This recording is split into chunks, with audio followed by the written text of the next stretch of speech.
se possível, o Ramiro sumiu. Ah, tá ali ele. Ramiro, pode compartilhar tua tela. Hoje o Ramiro vai falar sobre tipo de pisada, né, Ramiro? Isso, é a relação da pisada com taxas de lesões. Então tá. Vou compartilhar aqui.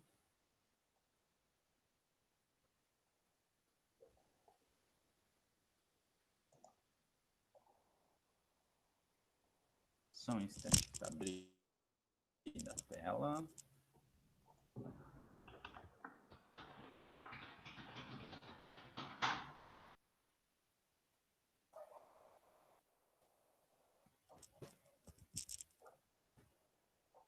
Aí todo mundo consegue ver. Ainda não apareceu, pelo menos para mim.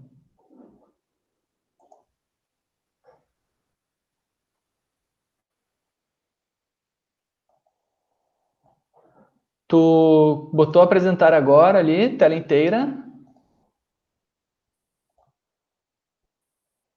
Isso, e aí Ali, botei já tá aparecendo agora, tá a carregando. apresentação.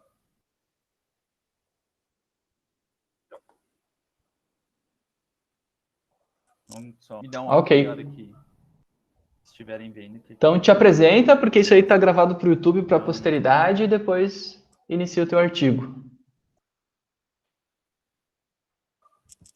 ótimo. Boa tarde, então sou o Ramiro, vou apresentar o artigo sobre o tipo de pisada correlacionado com índices de lesão em atletas de endurance e um estudo de corte. Com relação ao tipo de pisada, é mais relacionado à questão do antepé e o retropé, não se ela é pronada ou supinada. Só uma dúvida, vocês enxergam o meu mouse ou não?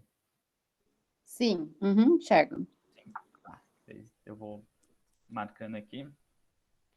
Então, o objetivo do estudo é analisar as taxas de lesões em atletas de média e longa distâncias, associado com o tipo de pisada, fazendo a correlação de antepé e retropé.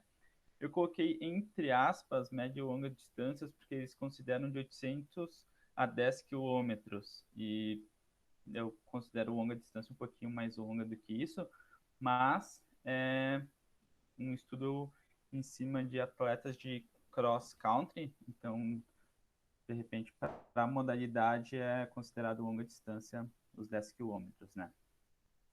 Eles fizeram esse estudo de corte na Universidade de Harvard, que participavam da primeira divisão da Associação Atlética Colegiada Nacional, que era a competição que eles participavam. E o período do estudo ocorreu de agosto de 2006 até janeiro de 2011, então um período bem longo, para identificar o tipo de pisada. Eles utilizaram uma câmera de vídeo de 500 Hz, uma perspectiva lateral. Isso foi feito em laboratório e eles validaram o tipo de pisada predominante. Alguns atletas apresentavam mudança conforme o dia do teste ou a velocidade, mas eles exploraram alguns parâmetros e utilizaram aquela predominante de cada atleta. Quanto à quantificação Ramiro, de desculpa te lesões, interromper. Eles chegaram a dizer a incidência dos que mudavam de padrão? não chegou a falar, até porque como é uma modalidade em que tem muita mudança de terreno, né? Eu acho que isso ocorre de forma também natural, de acordo com o terreno, com aclive, declive.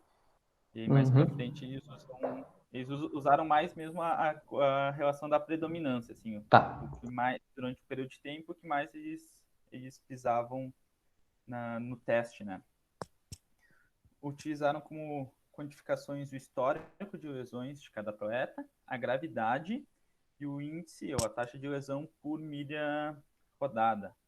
Isso contabilizando tanto as competições quanto os treinos. Como análise estatística, eles usaram esse modelo linear generalizado. Não tenho certeza se essa é a tradução correta do modelo, mas que é um modelo que eles apresentam toda essa análise estatística para comprovar e dar confiabilidade ao estudo. Aqui eu trago uma tabela que mostra, essa tabela seria inteira na horizontal, tá? Aí eu só dividi ela em duas, porque senão a gente não ia conseguir enxergar os números. em que eles fazem a divisão da quantidade de atletas do sexo masculino e feminino e o tipo de pisada que eles utilizam. Esse FFS são pisadas de antepé e o RFS é de retropé. Aí eles apresentam o número de cada padrão para cada sexo, depois eu vou mostrar isso de forma mais visível. Tem também a duração de estudo, a gente pode ver que a média em que cada atleta ficou em torno de 2 anos, 1 ano e meio, como eram atletas universitários, então tem essa transição, com uma predominância de idade de 19 anos, variando ali de 18 até 20 no máximo. Eles também calcularam o índice, o IMC desses atletas, ficou todos muito próximo essa relação. Aqui varia um pouquinho mais, que é com relação ao total de milhas rodadas, corridas por esses atletas. Então está muito relacionado também com o tempo que esse atleta ficou analisado. Então aquele que com um tempo ali maior, 2, 3 anos, vai ter um valor absoluto maior que aquele que eles analisaram por 1 ano e meio, por exemplo. Aí outra informação que a gente acaba usando mais relevante seria essa das milhas por semana que cada atleta treinou com um tipo de pisada. Aí a gente pode já observar aqui que as mulheres têm predominância de pisada, as que correm maior quilometragem têm predominância de pisada de retropé, enquanto no sexo masculino isso se inverte, os que treinavam maior distância tinham pisada com antepé. Ele traz também a média, depois final de cada sexo. Esse aqui é um cálculo que eles utilizaram, que foi a parte mais confusa, acho, do artigo, com relação à quantificação das lesões. Eles classificavam em 3 graus, leve, moderada ou grave, de acordo com o índice que dava todos esses cálculos. Que o que seria? Se o atleta tem uma lesão que não restringe ele, ou seja, que ele consegue treinar acima de 50% do volume e intensidade total da semana, é uma lesão pontuação baixa, não é considerada leve. Se esse atleta tem que treinar numa intensidade ou volume abaixo de 50%, ele recebe um outro grau. E se esse atleta treina alguma atividade complementar, como musculação ou afins, mas não corre, aí é um grau ainda mais alto. Ou o último grau seria se esse atleta não treina nada, fica em off, que era quando ocorre as fraturas, né? Aí se correlaciona com os dias que esse atleta tem que ficar afastado. Por exemplo, para lesões leves, eles classificam em torno de 2 dias totalmente sem atividade, ou em torno de 10 dias com essa baixa de intensidade, com algumas restrições. No grau moderado de lesão, são 2 semanas totalmente parado, ou até 10 semanas treinando de forma reduzida ou com algumas restrições, e a lesão grave, que normalmente era fratura, é acima de 6 semanas totalmente off. Para as lesões, eles também trazem como predominância para lesões de retropé, lesões de joelho, quadril, lombar, fascite plantar e tibial medial. Era a predominância das lesões para retropé. Para antepé, as que predominaram era tornozelo, tendinopatias de Aquiles, lesões no próprio pé e fratura por estresse dos metatarsos. Eles não focaram numa lesão específica, então qualquer princípio de lesão ou lesão eles já contabilizavam no estudo. Aqui tem o total de atletas analisados nesse período, foram 52 atletas. Desses, 69% tinham a predominância de pisada de retropé, que corresponde a 36%, e 30% tinha a predominância de pisada com antepé, que eram 16 atletas apenas. Desse total de 52 atletas analisados, 74% apresentavam algum tipo de lesão normalmente era grave ou moderada durante a temporada deles, que eram de 9 meses, a temporada competitiva. E esse índice era 2 vezes maior para o retropé com relação ao antepé, ou seja, as lesões desse percentual as lesões de retropé eram 2 vezes maior, mais ocorrências, incidências do que a de antepé. Normalmente, as lesões eram causadas por estresse, que lá mais no final eu vou falar um pouquinho das influências que pode causar esse estresse.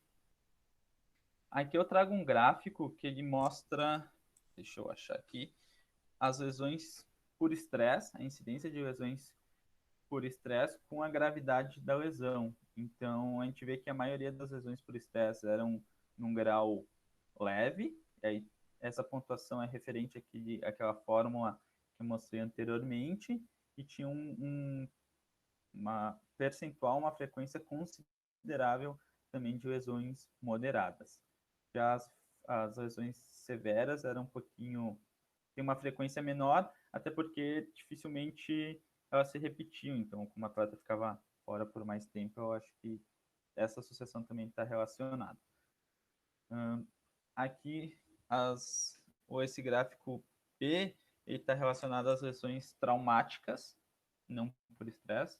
Então, a gente vê que as lesões graves traumáticas também tinham uma frequência, uma incidência menor, e as leves e moderadas predominavam, mas com uma pontuação mais baixa se comparada com o estresse. A gente pode ver que com o estresse realmente era a predominância dessas lesões.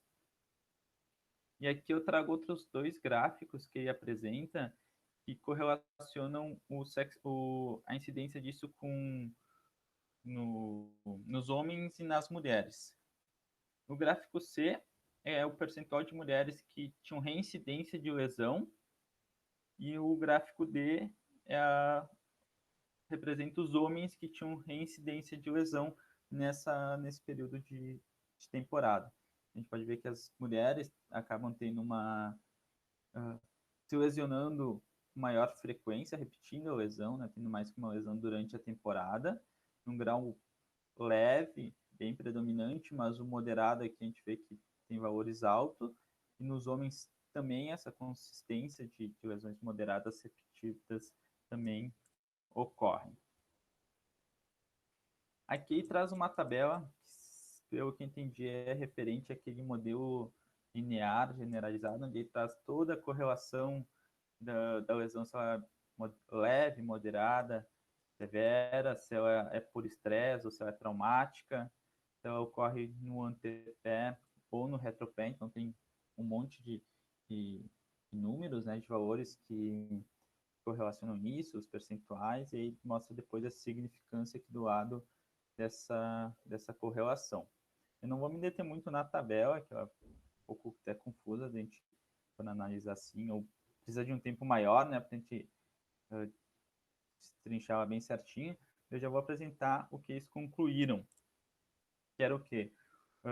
Então, eram atletas universitárias de cross country, e a maior ocorrência de lesão se dava pelo esforço repetitivo dessa modalidade, onde apresentava altas taxas de lesões, e a incidência era muito maior em retropé. E por quê? Qual era a hipótese que eles traziam? É algo que a gente já analisou, eu acho, no início, né, dos encontros. O Gui trouxe esse gráfico também, esse mesmo gráfico, que mostra que com o antepé a gente tem uma ausência do pico acentuado na força de reação do solo com relação ao retropé, que seria esse pico aqui, que aqui seria a pisada de retropé e aqui é de antepé, né? O P de antepé e o A de retropé. No gráfico de retropé, a gente tem esse primeiro pico, que é o primeiro contato, e depois o pico mais alto. Enquanto no antepé a gente tem uma curva mais constante. Então, eles apresentam como hipótese essa ausência desse pico.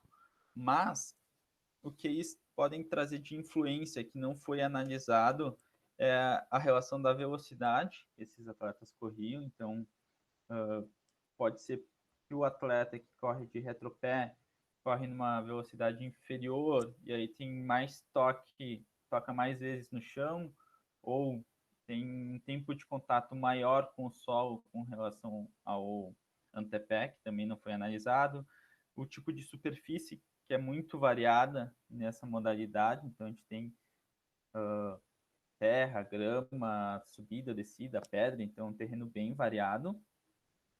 Tem a questão do índice de fadiga desses atletas, então eles apontam que o atleta que está fadigado pode estar perdendo uma postura, uma técnica da corrida e ter uma fadiga maior, e por isso a lesão está correlacionada.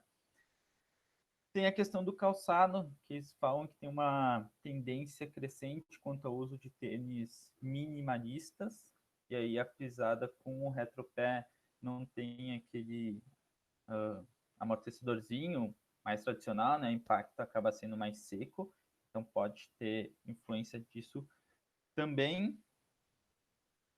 E aí eles trazem que, para esse estudo, eles não testam essas causas, essas bases causais, pode também ter correlação com a questão da força, da flexibilidade, da amplitude do movimento, que a gente já conversou anteriormente, e aí apontam que requer mais pesquisa para poder ter uma opinião mais aprofundada, mais confiável, né, de poder correlacionar que realmente a pisada com retropé tem um índice de lesão mais alto do que antepé para esse tipo de modalidade. Até quando eu estava lendo esse artigo, eu lembrei daquele que eu acho que foi a Laís ou a Dani que apresentou, que tinha o gráfico como uma árvore genealógica, né, que vai descendo. Eu vejo esse artigo como estagnado numa daquelas pernas, que se a gente fosse abrir ali com a relação dessas outras variáveis, influências que eles falaram de força, calçado, velocidade, talvez os resultados seriam um pouco diferentes, né? Aí, de forma resumida, seria isso. Daí, não sei se vocês querem comentar para a gente discutir, ou se ficou alguma dúvida. Acho que sim. Volta ali naquela tabela ali, Ramiro. Aplausos. Ó, o Lucas tá aí. Deixa eu ver. Qual delas que... A última. Peraí que tá carregando. Aquele último gráfico ali, eu acho que o Gui já tinha mostrado para nós. Acho que, não sei se... Esse aqui, né? Daquele que dá, o primeiro dá um pico do retropé. É, aquela curvinha ali é famosa. Acho que tem o mouse. Opa.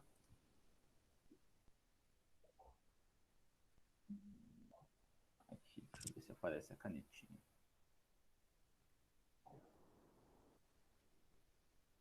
Esse aí. Essa curva é famosa. Circular aqui pra Né? bem. Conforme a gente vai vendo ela, a gente vai compreendendo um pouquinho mais. E se a gente experimenta correr com os dois padrões, a gente sente que correr com o calcanhar, a gente sente essa vibração no corpo, e no antepé isso não acontece, né? Volta mais dois slides, please, Ramirão.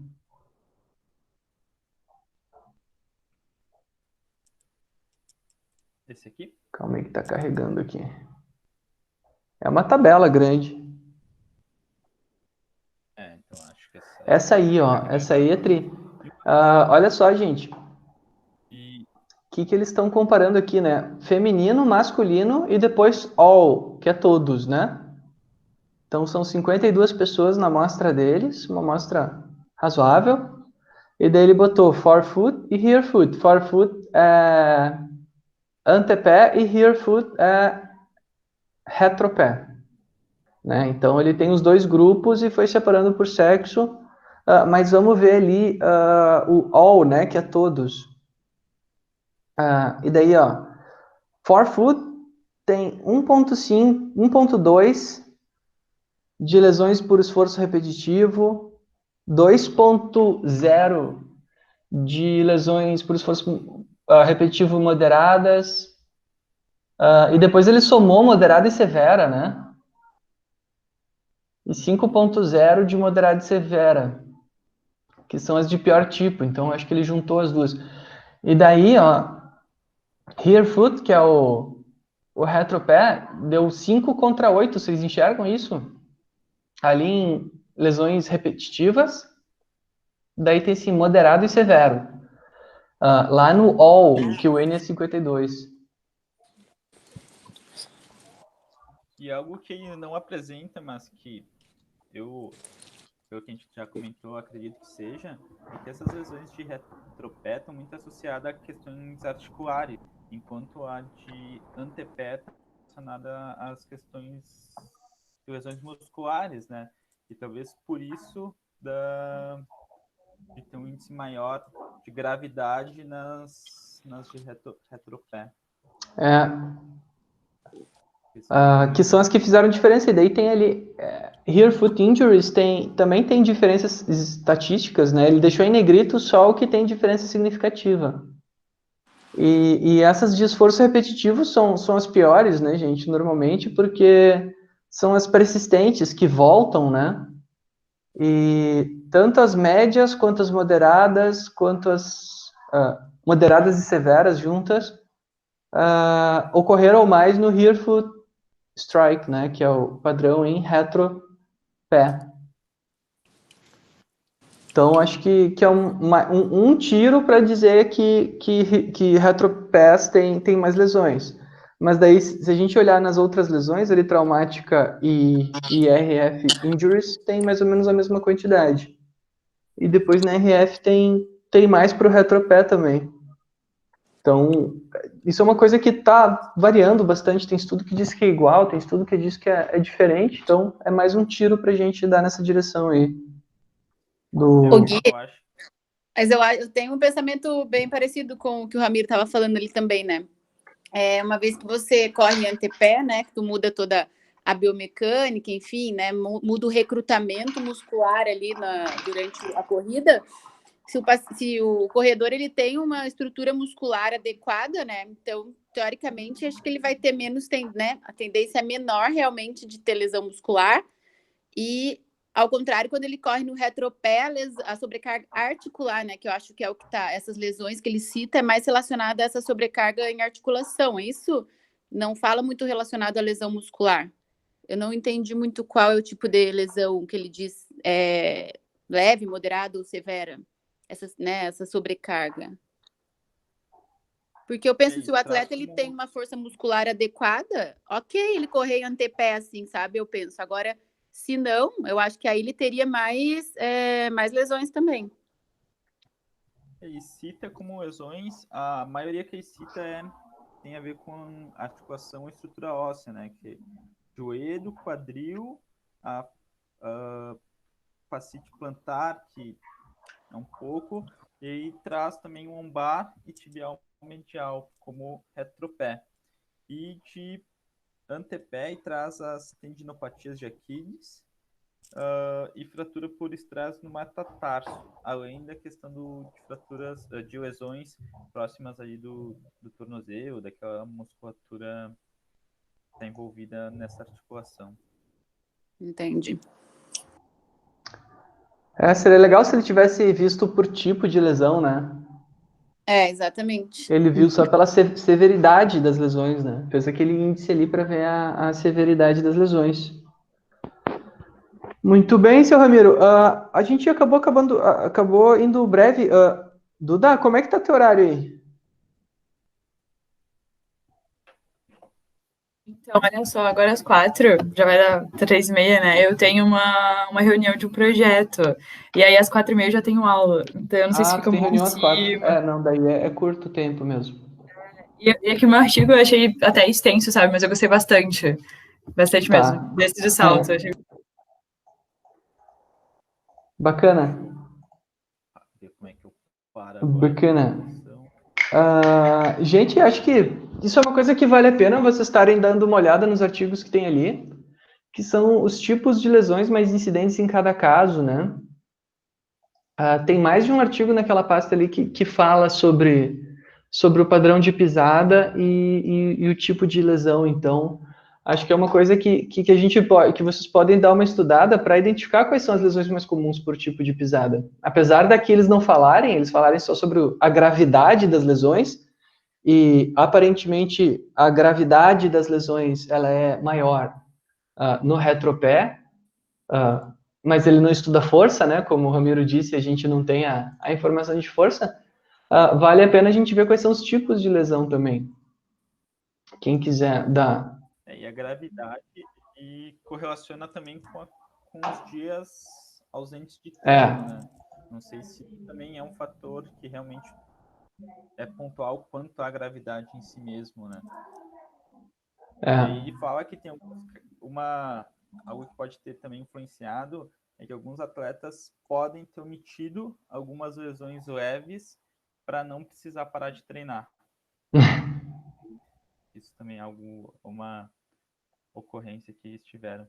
Eu acho que se eles tivessem analisado também a questão da flexão de joelho e quadril, a gente teria outras informações, né? Por experiência, correndo de retropé com o joelho estendido, a gente tem uma geração de impacto. Agora, se eu corro de retropé e tem uma flexão maior de joelho e quadril, isso a gente acaba diminuindo a transferência para articulações. Sim. Talvez. Eu não me lembro agora se a nossa esteira inclina. Talvez ver diferentes padrões de corrida comparando inclinação e declive, né? Inclinação. Do ergométrico inclina ali. Inclina? Então a nossa também. Porque a nossa é da mesma marca. Só é um modelo anterior. Então é uma coisa que pode ser comparado também, né? A postura e as incidências de lesões ali dos atletas. Muito bem, então. Acho que é isso. Vamos tentar apresentar 2 artigos semana que vem, pessoal.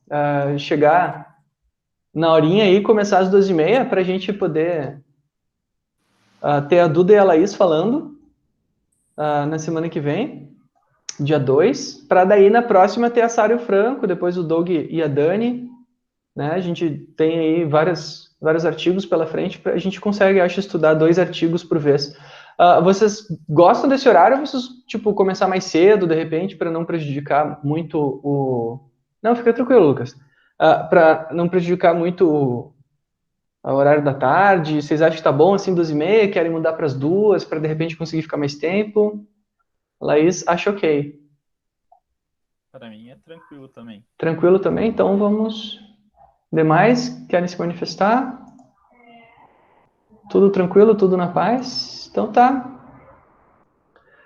Lucas, dá tempo de almoçar numa boa e passar um cafezinho. Eu penso a mesma coisa, porque eu sempre venho com o café também. Eu penso a mesma coisa no café, né? Então tá, maravilha. Eu ia perguntar, ô Lucas, aquele teu colega, como é que era o nome dele, cara? Gabriel? Isso, ele vai aparecer de novo? Cara, não sei. Ele tá no grupo lá. Vou mandar uma mensagem pra ele. Tá, só para saber se eu coloco ele na agenda ou não, porque daí ele iria antes da Sara. Tá, eu vou mandar uma mensagem para ele. Tá bom? Porque ele não tá no cronograma, então eu teria que saber para poder ver se coloco ele ou não. Então tá, moçada, muito obrigado. Hoje tem live, não sou eu que apresento a live. Vai ser sobre pelve, é bem legal o tema. Sobre cinemática da pelve lá no site da Kinetec. Então quem puder assistir, assiste. No Instagram, isso.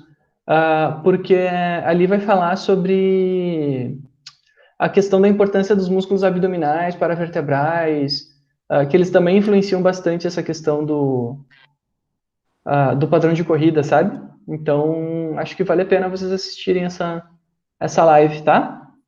Beleza. Vão lá fazer pergunta para eles, vão ser uns amigos meus que vão apresentar. Abraço então, pessoal. Nos vemos na próxima. Um abraço. Até a próxima. Valeu. Tchau, tchau. Tchau, tchau.